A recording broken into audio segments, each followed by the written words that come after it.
who are we? Well, Ilika is a pioneer in the development of solid-state batteries. We were founded in 2004 as a spin-out from Southampton and listed on the AIM part of the stock exchange in 2010-ish? Sorry. Turns out I can't read my own typing. So since about 2008, we started developing solid-state battery components and materials using our proprietary high-throughput platform. So this was all about thin film materials research, combinatorial research, and developing new materials. Since that time, in the last 5 years, we've used that platform to develop a production method for thin film solid-state batteries. Now these are very interesting and useful if you're looking for biomedical devices, remote sensors, and the Internet of Things, but they're really small. And so if you're looking to power a car or make a cell that big to fill a room with them, it'll take you an age and it'll cost you a fortune. So one of the things that we want to look at now is taking that experience with materials, that experience about how materials interact with each other to build a solid-state battery, but use different production techniques. So we want to use things that are more amenable to scale up, things that are more familiar to lithium-ion battery manufacturing, because otherwise it'll be a change that nobody wants to make. And so more recently, with support from Innovate UK and through the Faraday Battery Challenge, we've established a new lab, a pre-pilot plant. No, I didn't read the slide. A pre-pilot plant just outside of Southampton, and this is where we're trying to develop the fundamental manufacturing processes for what we're calling large format solid-state batteries. And by large format, about the size of an A5 or an A6 piece of paper. That's the kind of footprint. Not quite as big as this room, but if we put millions and millions of them together, we could probably do it. Who do we want to become?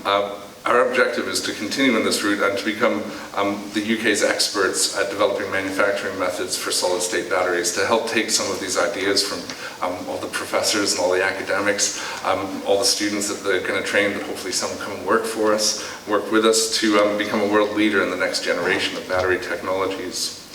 And so, why is it a different one? Why not lithium-ion? So we like solid-state batteries. We think they have some significant advantages. And in essence, they're dense, compact energy stores, and they're made only of solid materials. In our definition, a polymer isn't a solid, it's still a bit squishy and a little bit burny. And essentially, it's the same as a lithium-ion battery. Just take the liquids out, take the plastics out, and make it a ceramic. Make it something that's inherently safe and that won't burn. And what can you do with that? Well, you can make you can increase the range, the safety, the efficiency and the performance of a vehicle, because you can get up to 40% more energy into the same amount of mass. You can increase the amount of energy per unit of volume. And so you can basically make your cars drive further and way less. It'll be more efficient and more safe.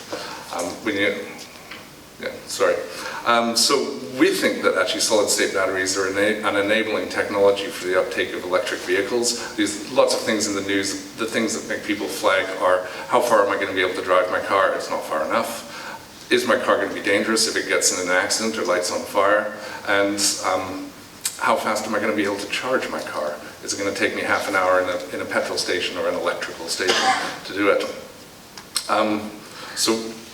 Solid-state batteries don't have any of those problems. They don't contain the flammable electrolytes. They're able to operate over a much wider temperature range, and they're going to provide higher energy densities. But we don't have them already. Why aren't we already manufacturing them? Because it's difficult. And that's where the government support, that's where the academic support really comes in.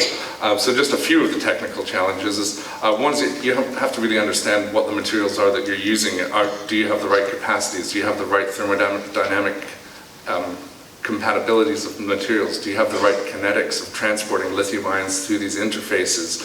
You know, if every battery's got millions of grains of sand in it and lithium has to move from one grain to another, it's a fairly torturous journey. And when these things expand and contract, you build up stresses and strains, and you don't want the batteries exploding or falling to pieces.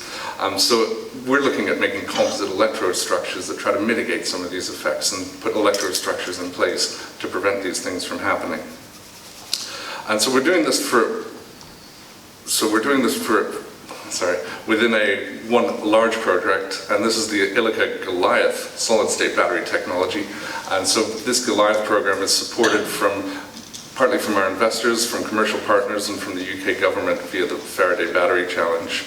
And so the focus of this is taking formulations and chemistry that we've studied on the micro battery scale and putting it into larger format batteries. And so far we've received £5 million of grant funding from the Innovate UK funding body, leaning towards commercialization of this technology, or development of what we've called the pre-pilot line under the guise of Power Drive Line project. And this project also looks at other aspects of production in the materials supply chain and the chemistries that can be used to make some of the solid electrolytes and additives that aren't really available on large scale. The standard cathodes, anodes, powders and the like are available, but not the solid electrolytes at this time. And the focus of that project is for fast charging and demonstrating that a user-friendly experience. In another project called Granite, we're looking at what happens in 2 years' time when we've developed this technology and we want to put it into a lithium-ion battery factory.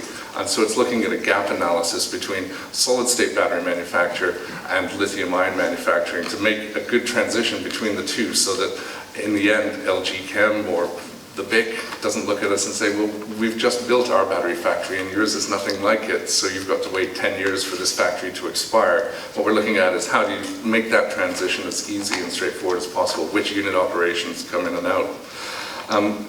And so towards the future, well, we're looking forward to successfully completing our projects and also hoping to gain continued support from the sustained implementation of the government's strategic plans to electrify the United Kingdom.